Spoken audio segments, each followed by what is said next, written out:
Bom, gente, olhem só, coloquei para gravar logo aqui a aula, né? E queria aproveitar para desejar um bom dia, primeiramente para vocês.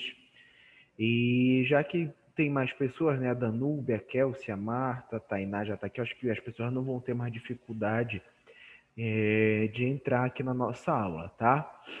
Digo para as pessoas que não conseguirem, vocês podem depois repassar que a aula está sendo gravada, logicamente, né? E que eu vou postar na plataforma posteriormente para as pessoas acompanharem, tá bom? Segunda-feira que vem a nossa avaliação, né? Então, o nosso momento de hoje é um momento apenas de revisão, né? Então, nós vamos falar um pouco sobre esses dois conteúdos que vão cair na prova de vocês. O primeiro conteúdo, educação em saúde, e o segundo conteúdo, educação continuada, tá? E aí nós vamos deixar para a terceira avaliação os tipos de metodologia. Vocês estão conseguindo me ouvir? Sim, prof. Sim. Sim. Deixa eu fazer uma pergunta para vocês. Vocês querem fazer a primeira avaliação só com educação em saúde e deixar a segunda com educação continuada e tipos de metodologias, ou querem fazer educação em saúde e educação continuada na primeira avaliação?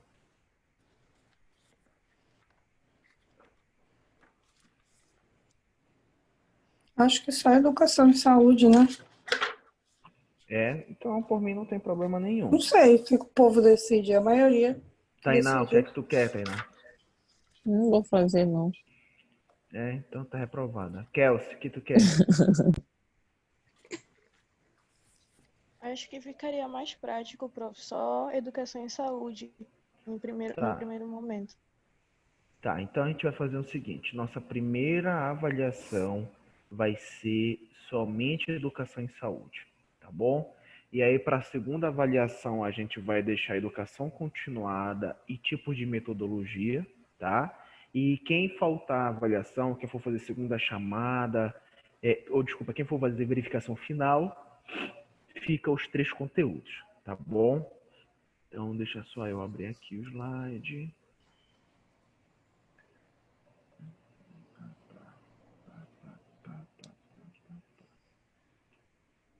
Peraí, gente, só um minuto.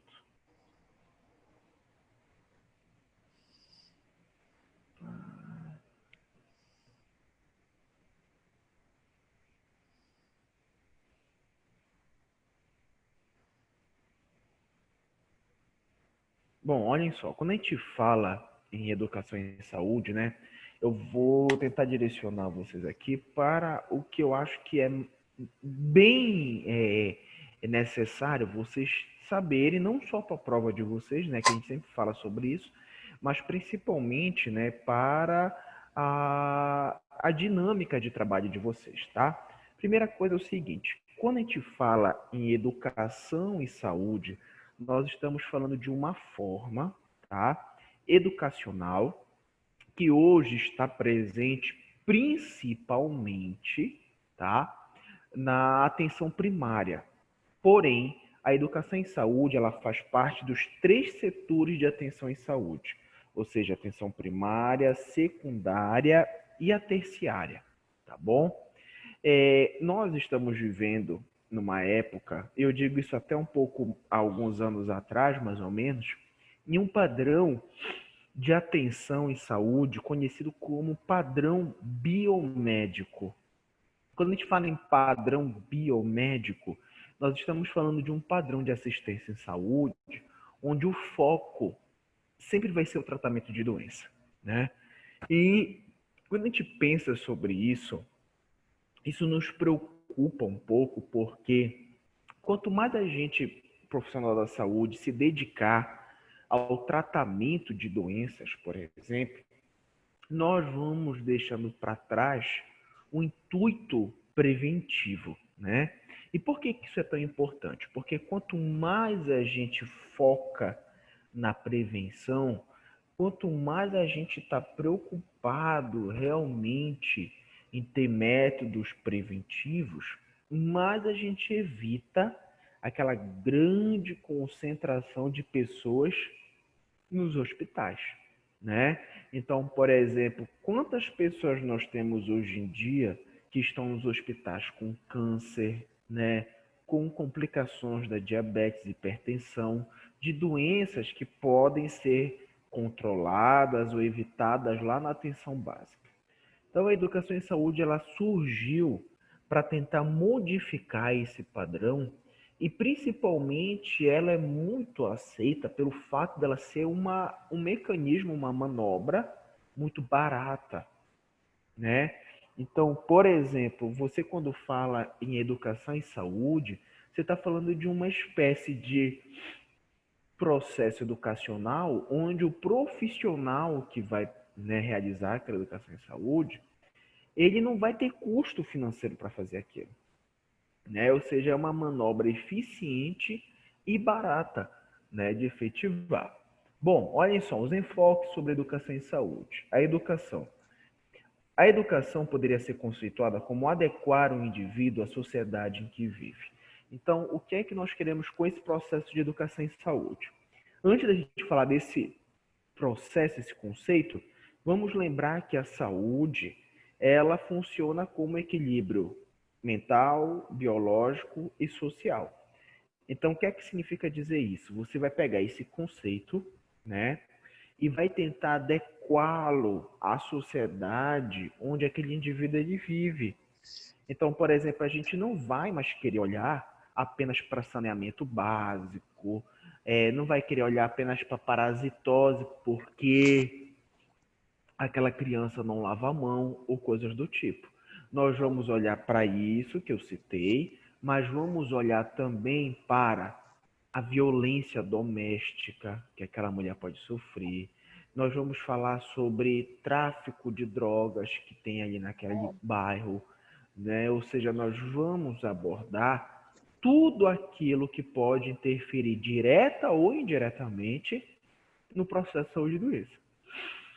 Mas olha que coisa curiosa, ontem passou no Fantástico uma reportagem que falou, por exemplo, sobre essa questão do alimento, né?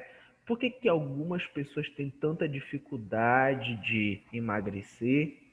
Porque as pessoas, né, têm o hábito, muitas vezes, de comer incansavelmente, né?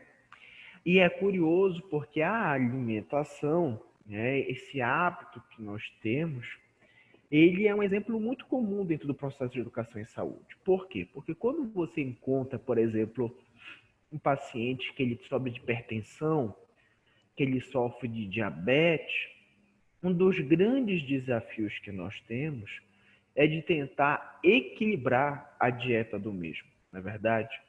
Então, quando esse indivíduo ele está ali comendo doce escondido, quando ele está comendo alimento com muito sal, a gente tenta trabalhar.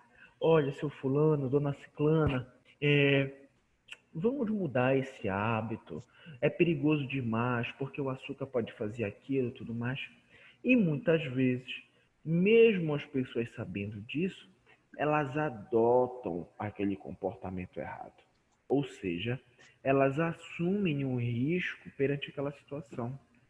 Puxa, professor, mas por que que isso tá assim? Por que que as pessoas estão assumindo um risco de doença e de morte? É porque, pessoal, as pessoas estão muito preocupadas, às vezes, com o atual, né? Elas estão muito preocupadas com a rotina, esse cotidiano diário. Então, o que vale é o aqui e o agora. Por exemplo, ó, eu quero comer, meu irmão. Eu não tô nem aí, eu não tô sentindo nada. Vão comendo. Aí daqui a 20 anos, por exemplo, vamos imaginar a pessoa já está com 32 anos, né? Já está mais envelhecida, né? Não tem mais aquele corpo de adolescente. E aí vai sentindo já, ó, pô, tô tendo dificuldade para emagrecer, tô tendo dificuldade para dormir. E um outro processo que também interfere nisso é a facilidade de acesso a esses alimentos, por exemplo, né? Por exemplo, hoje, se eu estiver aqui nessa sala de aula, eu não preciso me levantar para ir comprar um lanche. Eu posso pedir aqui pelo iFood, papapá, e quando eu vejo, está aqui chegando o lanche. Então, tudo isso são fatores sociais também que interferem dentro desse processo, tá bom? Olhem só. Bom, a educação em saúde, ela também, né, está agregada ao que a gente conhece por educação sanitária. E quando a gente fala em educação sanitária, nós estamos falando de todos os padrões né, de perigo na sociedade. Entre esses padrões, o que é que a gente pode citar? Por exemplo, uso indiscriminado de medicamentos, né, consumo de alimentos sem procedência, né, atos de higiene como lavagem das mãos. Então, nós percebemos que a educação em saúde realmente tem uma vertente muito grande. Mas tem uma coisa que é importante a gente entender. Nesse processo de educação em saúde, o profissional enfermeiro, ele não é o único profissional de saúde envolvido nesse processo, né? Ele é um dos mais famosos, mas nós temos médicos, fisioterapeutas, psicólogos, assistentes sociais, nutricionistas, entre outros. E tem uma coisa também que é preciso a gente entender, não só para a prova, né, como eu digo para vocês, mas para o cotidiano, é que quando a gente vai fazer educação em saúde com um grupo populacional, não significa dizer que aquele grupo ele não possui conhecimento prévio ou que aquele grupo é ignorante. Da mesma forma que não significa dizer que aquele profissional envolvido que vai realizar aquele processo é um detentor do conhecimento. O processo educacional, ele não quer que a gente construa esse paradigma. Ele quer que a gente entenda o seguinte, que o conhecimento que eu tenho a oferecer, muitas vezes é um conhecimento um pouco deficiente naquele grupo. Da mesma forma que eu tenho conhecimentos deficientes e que aquele grupo ele pode me ajudar. Então vamos quebrar na nossa cabeça que o profissional da saúde, ele sabe tudo daquele assunto, ele vai ensinar as pessoas. Muitas vezes ele não quer ensinar, muitas vezes ele quer fazer a pessoa refletir sobre um conhecimento prévio que ela já tem, né? Então, por exemplo, se todo mundo da sala de vocês estivesse aqui e eu perguntasse, gente, qual é a melhor forma e mais segura de evitar doença sexualmente transmissível e a transmissão do HIV? As pessoas iam falar, uso de preservativo, certo? E se eu fosse perguntar aqui, gente, nunca ninguém aqui fez relação sem preservativo e ficou com medo? Muitas pessoas iam falar, sim, já fiz, professor. Então, mostra que, às vezes, mesmo a gente tendo conhecimento, a ação ela é muito difícil, tá? Bom, atualmente, né, a gente falou sobre isso no início da aula, havia um domínio de um padrão conhecido como padrão médico, né? E a gente começou, com o passar dos anos, deslocar um pouco esse padrão para o que nós chamamos de prevenção. A prevenção, ela hoje é tida não só no Brasil, como no mundo todo, como a principal medida para a redução do número de hospitalizações, né? Então, um idoso aqui no Brasil que está internado numa UTI, por exemplo, ele custa aproximadamente entre 12 e 15 mil reais por dia, né? Ou seja, em 10 dias, esse idoso pode estar custando aproximadamente para o Estado 150 mil reais, ou até mais do que isso. O nosso país ele ainda carece muito de investimentos na área da saúde. E, infelizmente, muitas pessoas que vão para hospitais, principalmente hospitais públicos, né, ainda sofrem muito com a qualidade da assistência e dos serviços ali oferecidos.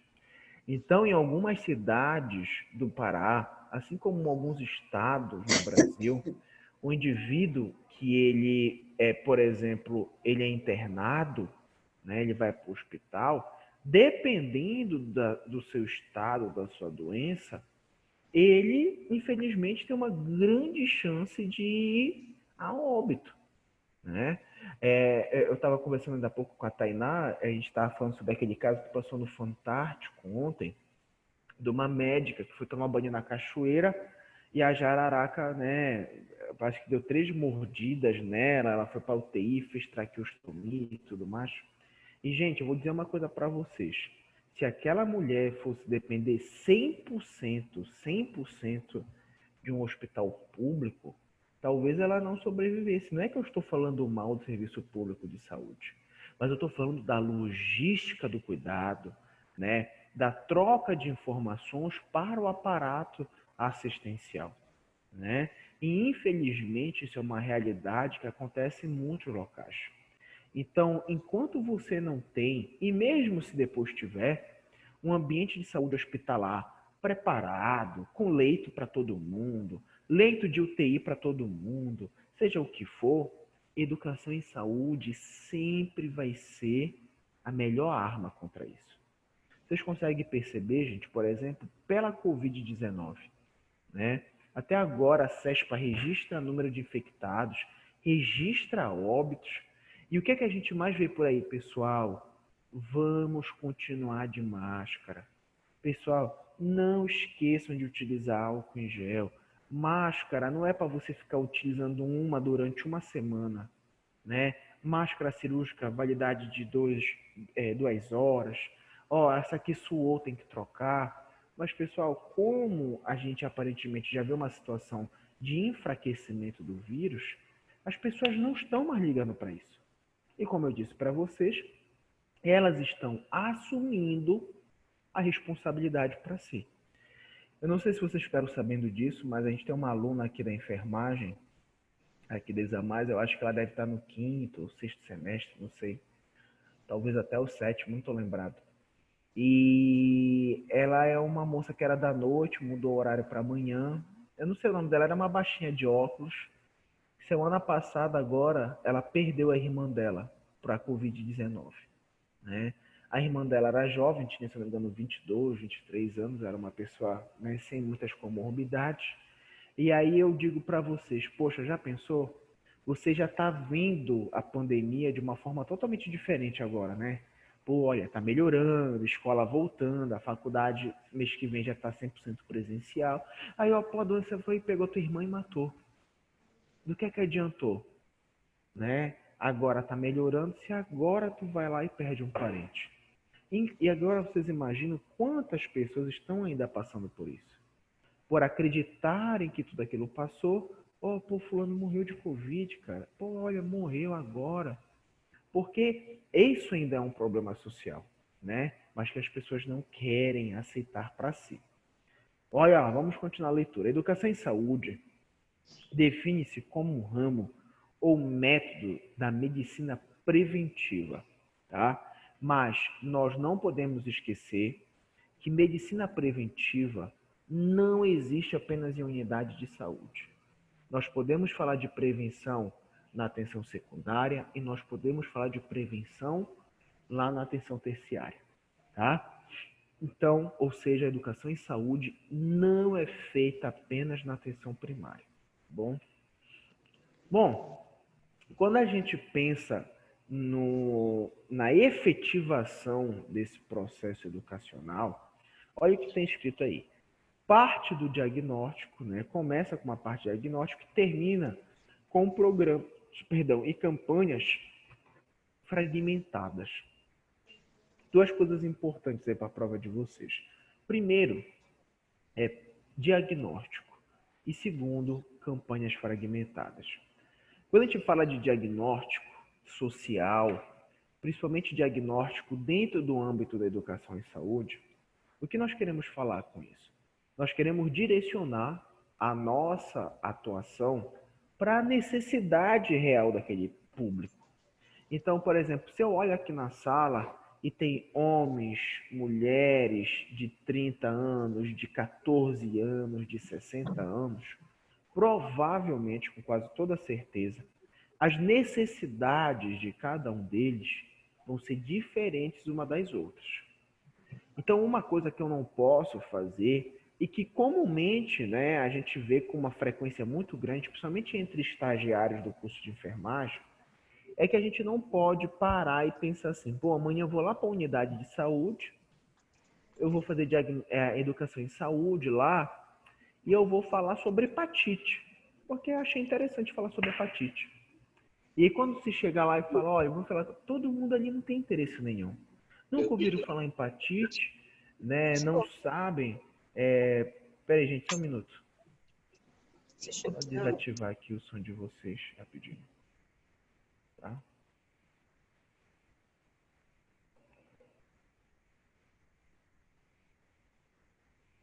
né? Nunca ouviu falar em hepatite e acaba que... Poxa, gente, desculpa, eu tô tendo um problema aqui para... Só um minuto que eu vou tentar novamente. Pronto, agora.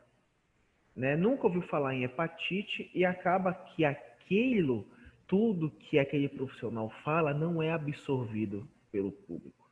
E vocês percebem isso porque quando a gente está lá na unidade de saúde, eu já passei isso como aluno, e a gente vai com o colega segura um cartaz e a gente vai falando um bando de coisa, a gente olha a gente dormindo lá, né? É criança comendo, é mãe brigando com o menino. Ou seja, no final das contas, ninguém está prestando atenção. Porque aquilo não é uma necessidade deles. E é por isso que antes de você efetivar esse processo de educação, você precisa investigar o que é uma necessidade. Pô, ó, agora em abril, por exemplo, janeiro, fevereiro, março, abril, maio, mais ou menos, Covid-19 era o assunto do momento. Cada informação sobre a doença era importante para qualquer um. Ó, presta atenção no paladar. Ó, tanto tempo de... As pessoas precisavam muito de informação. Então, naquele momento, o importante era aquilo. Ah, professor, mas mesmo tendo a Covid, as pessoas continuaram tendo câncer, continuaram tendo outras doenças. Continuaram, confesso. Mas o que era mais determinante naquele momento? Era isso. Ou seja, a gente sabe que todo o resto é importante. Mas a gente precisa focar naquilo que realmente interessa naquele momento. E quando a gente fala termina em programas e campanhas fragmentadas, significa dizer o quê?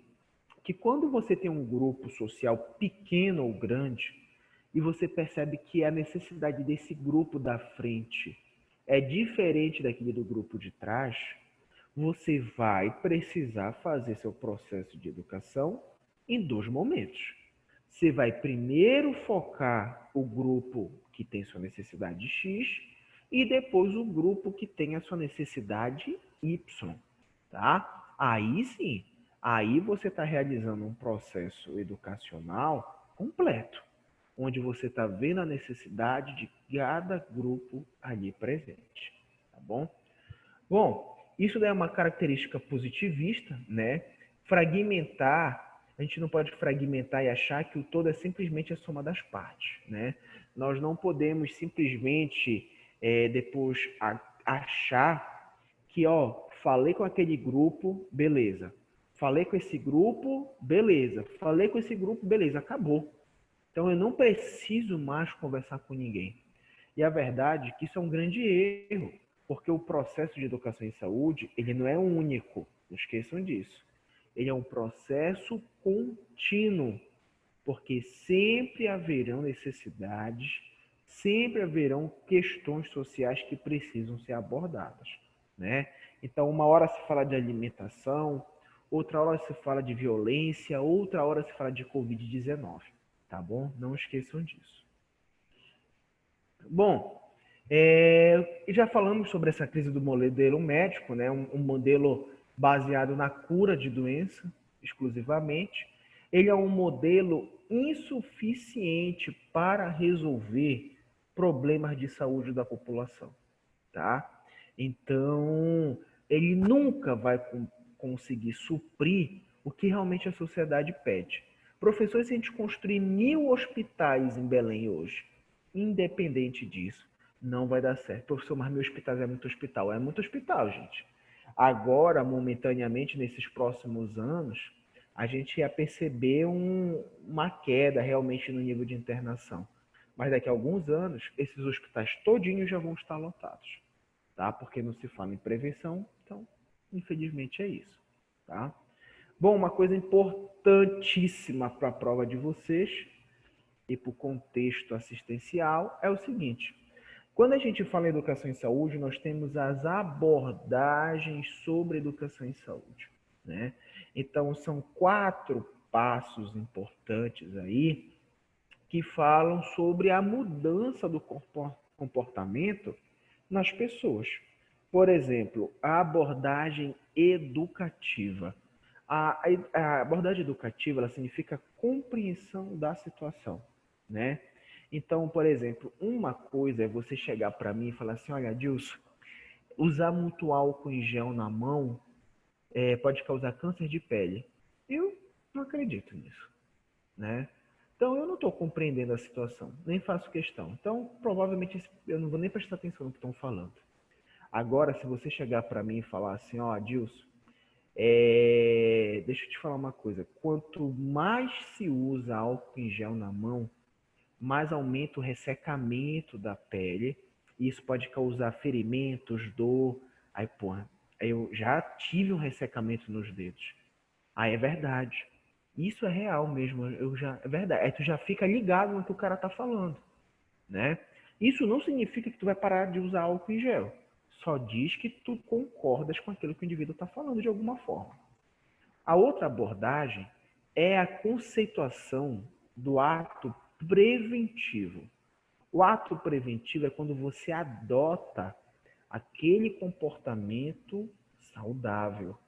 Então, a pessoa fala assim, olha, vamos tentar reduzir o uso do álcool em gel e substituir ele pela lavagem das mãos, né? Tem gente que vai falar, ah, não, meu irmão, eu já ando com álcool em gel na bolsa, aí já parou ali. Mas tem uns que falam, ó, pô, eu fico muito em casa, eu tenho a possibilidade de fazer isso, eu vou fazer, vou ficar lavando as mãos com água e sabão para evitar um pouco o álcool em gel. Beleza. O outro critério de abordagem é o radical, né? O que é o radical? É aquele de consciência social da saúde. Quando você fala de consciência social, significa dizer que você vai pegar aquele processo que você aprendeu e vai repassar aos outros. Vai tomar aquilo como próprio. Então, por exemplo, olha mãe, olha pai, vamos deixar de usar um pouco álcool em gel, porque ele pode estar causando algum mal na nossa mão. Vamos começar a lavar as mãos com água e sabão, tá bom? Tá bom? Ou seja, ele tenta modificar também o comportamento das pessoas que estão ali ao redor dele. E por último, e o mais importante, é o que nós chamamos de desenvolvimento pessoal. É o que a gente chama de personalidade desenvolvida. É quando aquela mudança de hábito ela vai refletir, né, em outros comportamentos saudáveis. Por exemplo, bom, ó, eu estou tirando o álcool em gel e substituindo pela água e sabão, né, para melhorar. E em falar nisso, eu vou, por exemplo, educar os meus pais sobre essa questão do álcool em gel, usar o sabão. E em relação a isso, ainda falando de Covid, eu vou orientar também o pessoal até o uso da máscara, porque eu vi que as pessoas estão deixando de usar a máscara. Ou seja, você vai tendo consciências muito mais atenciosas a esse processo, tá? Então, isso sim é o desenvolvimento pessoal ou o que a gente chama de personalidade desenvolvida, tá ok? Bom, essas 4 abordagens, elas vão ser críticas. Elas vão bater de frente com o que a gente chama de modelo biomédico, né? E o que é que acontece? Quando a gente fala sobre essa questão da educação em saúde e sobre avaliar as suas necessidades, olha o que está escrito aí. Evidências epidemiológicas de que os fatores responsáveis pelas melhorias em saúde, elas são sociais, comportamentais e ambientais, né? Então, olha que interessante. Se a gente precisasse focar, não esqueçam disso aí para a prova de vocês. Se a gente pudesse focar o que direcionar a educação em saúde, os pontos principais são sociais, comportamentais e ambientais. Exemplo social, né? Ó, vamos melhorar ali, é um bairro muito violento, isso está alterando a saúde mental das pessoas. Beleza, vamos lá. Fator comportamental, ó, povo paraense está tendo muito caso de câncer de estômago. Por quê? Ó, tá comendo muita farinha de mandioca, comendo muita pimenta, muito tucupi, e isso é perigoso.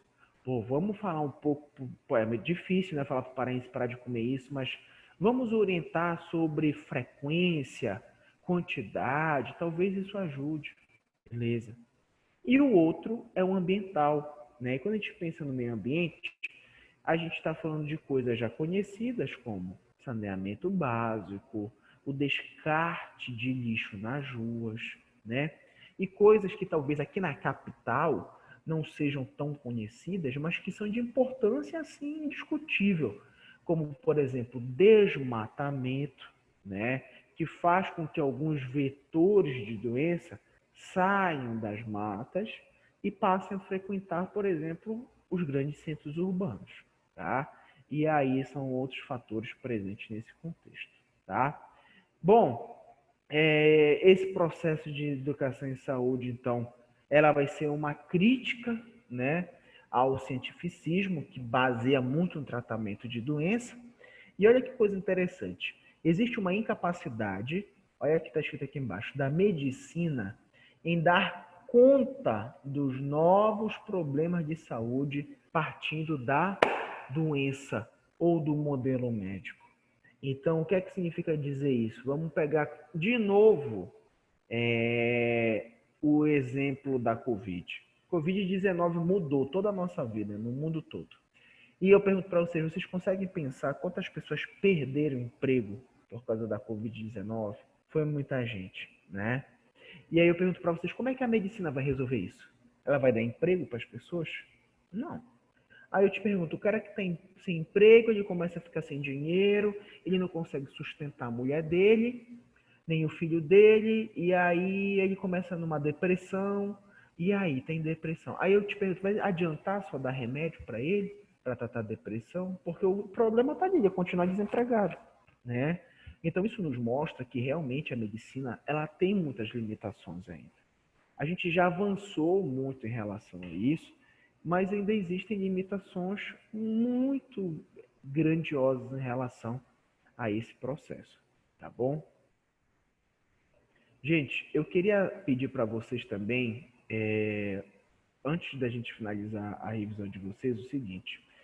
Algumas pessoas entraram no início, né? Acho que estava a Marta, a Danúbia, a Kelsey e a Tainá, mas eu queria lembrar vocês o seguinte. Nosso conteúdo de primeira avaliação é apenas educação em saúde, tá? E o que é que eu queria que vocês fizessem agora? Todos vocês têm papel e caneta na mão aí, sim ou não? Não. Então, peguem aí um papel e uma caneta que eu vou só direcionar vocês para algumas coisas importantes para a prova, tá bom? Aí eu vou dar aí um minutinho para vocês pegarem, tá bom?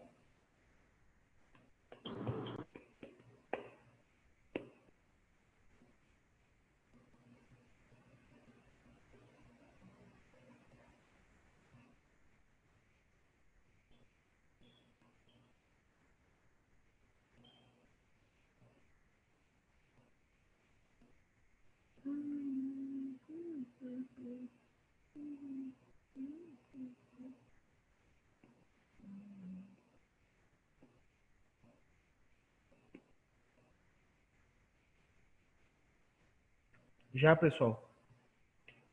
Menino, parece a prova do Gugu. Não acho nenhum canto, caneta, nem. Eu também, Coitada. já tô procurando ainda. Póstumo Gugu. Ele chega a afirmar que os publicanos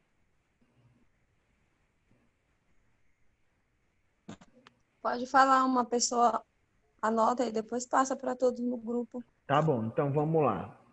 Bom, primeira coisa, eu vou falando por parte, tá? Não significa dizer que cada parte dessa é uma questão, tá?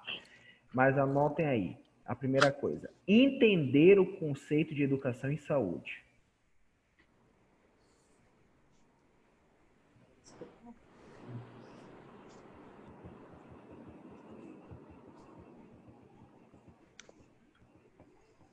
Já? Já. Tá. Outro, entender quem são os participantes do processo de educação em saúde.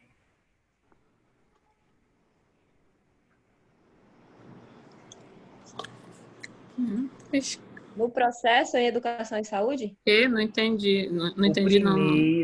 Calma. O primeiro foi entender o conceito de educação em saúde. O segundo é entender quem são os participantes né, do processo de educação em saúde.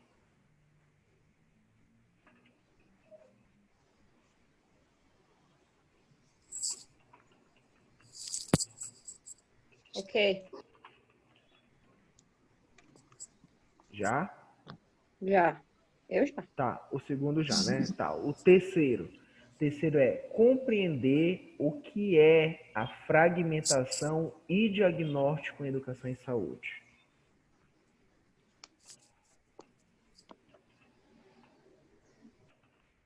Repete aí. Oi? Repete, Adilson. Repete, por favor.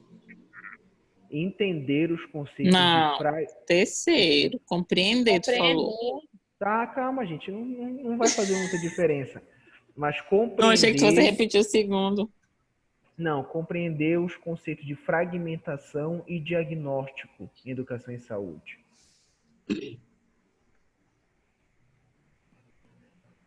Terceiro, né? Isso.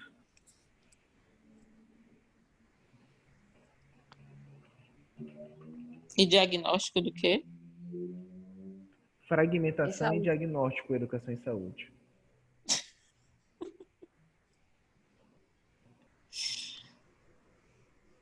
Quatro.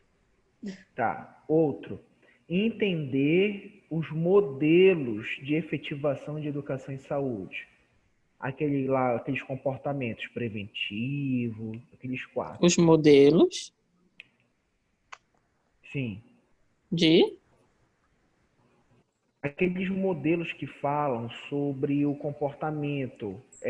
São as abordagens de educação em saúde. Educativo, preventivo, radical e desenvolvimento pessoal. Entender os modelos de comportamento. Os modelos de comportamento, já? Já. Alô, não estou Só ouvindo acaba você aqui? direito.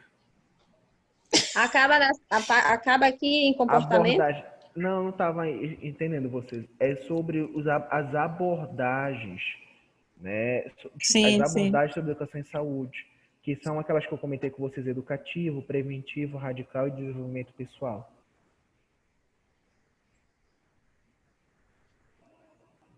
Já? Já. Tá. Outro. Entender por que a educação em saúde é considerada hoje a melhor forma de Peraí. prevenção. Eu, hein? Ah, caramba. É considerada. A melhor forma de prevenção. Isso. Só fiquei no entender. Entender porque a educação em saúde é considerada a melhor forma de prevenção. Exato. De novo, entender porque a educação em saúde é considerada a melhor forma de prevenção. Exato. Obrigada. Ainda nada. tem, Adilson? Não, são só Ainda essas. tem, Adilson? Não, só são essas. Tá Desculpa, bom. senhora. Tá? Bom dia, que eu entrei atrasada. Tá, Bom não se dia a preocupe. todos, que eu entrei atrasada. Boa Bom tarde, dia. querida. Olha só, deixa eu falar Boa uma coisa. tarde. Não, deixa eu falar uma coisa para vocês. É o seguinte, na hora da prova de vocês, não esqueçam que eu não faço pegadinha.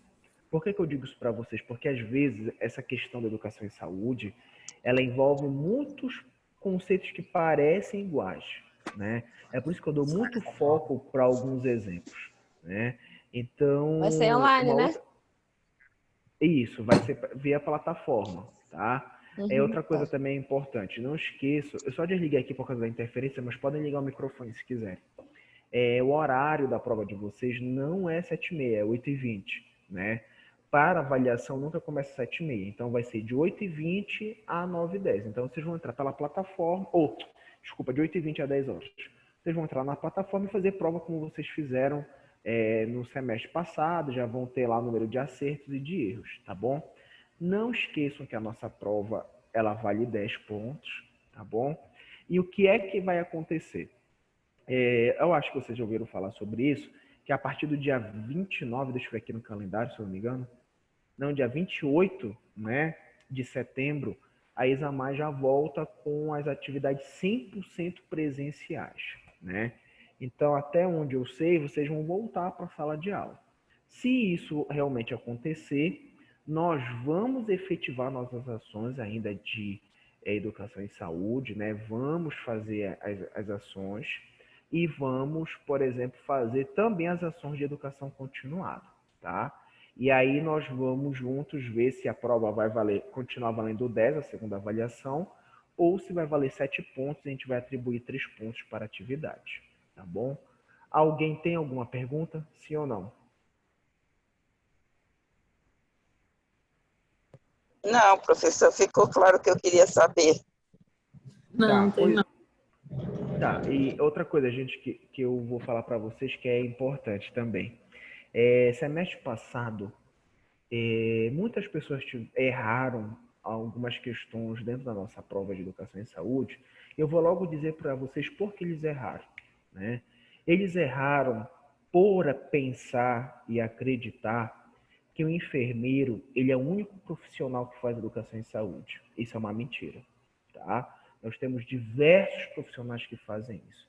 E segundo, eles erraram muito por acreditar que o público, né, que está ali assistindo a educação em saúde, ele é um público, entre aspas, ignorante, tá?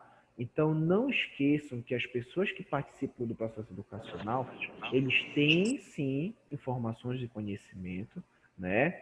E eles precisam ser valorizados de acordo com a sua cultura, tá? Então, por exemplo, se aqui na cultura o paraense ele acredita que se ele tomar açaí, tomar suco de cupuaçu, ele vai morrer, tu não vai chegar para ele e vai falar, pô, tu é burro por acaso, cara? Tu acredita nisso? Não podemos fazer isso. A gente não vai querer fazer um embate contra a cultura do indivíduo. A gente vai querer apenas adaptá-lo a padrões mais saudáveis, né? Ontem, essa semana passada, passou no Jornal Nacional, vocês viram aquele funcionário do governo que levou uma flechada do indígena e morreu? Pessoal, aí eu vi gente falando, porque tem que dizimar índio. Porque eu não acredito que ainda existe índio assim, né? Então, o que é que acontece? O índio tem a sua natureza de defender o seu território. Os caras estão aqui há mais tempo do que a gente, né? São populações tradicionais que nunca tiveram contato com o ser humano. Aí o pessoal quer criticar porque quer mudar a cultura indígena. E isso, infelizmente, não tem como acontecer. Tá bom? Então, gente, se ninguém tiver mais nada, eu vou finalizar e vou botar a gravação lá. E se alguém tiver alguma dúvida, ou se quiser mandar pelo WhatsApp depois, fique à vontade, tá? Alguém quer falar mais alguma coisa? Não, ok, professor. Tá, tudo tá ok, então. Kelsey, Marta, Rose, Yasmin, alguém quer Tranquilo. tirar alguma dúvida? Não? Não. Gente, só lembrando o seguinte. Eu sei que algumas pessoas, às vezes, pela correria do dia a dia, né, seja... Nome. Oi, Socorro, diga. Eu não falo meu nome, não, só das meninas, né? Porque você tinha acabado de falar comigo. Mas, dona Socorro, se tiver alguma dúvida, fique à vontade. Ai, Meu dona- Deus, socorro. Mas Socorro, olha, socorro. Ciúmes? Ciúminho, é? sim, deixa Menina. eu falar uma coisa para vocês. Como algumas pessoas às vezes estão na correria do dia a dia, vocês podem ficar à vontade, falem para os colegas de vocês que se tiverem alguma dúvida, podem mandar lá no grupo, podem mandar no privado, algum WhatsApp, que não tem problema nenhum em responder, tá? Só quero que todo mundo se dê bem, passe, defenda seu TCC e vá logo trabalhar e ganhar dinheiro, tá bom? Obrigada, Dilson. Bom dia. Ok, Não faz nada. Um beijo, Obrigada, gente. professor. Fiquem com Deus, então. Beijo. Tchau, tchau. tá. Bom dia. Beijo, Tchau, tchau. prof. Tchau, Obrigada. tchau. Um abraço.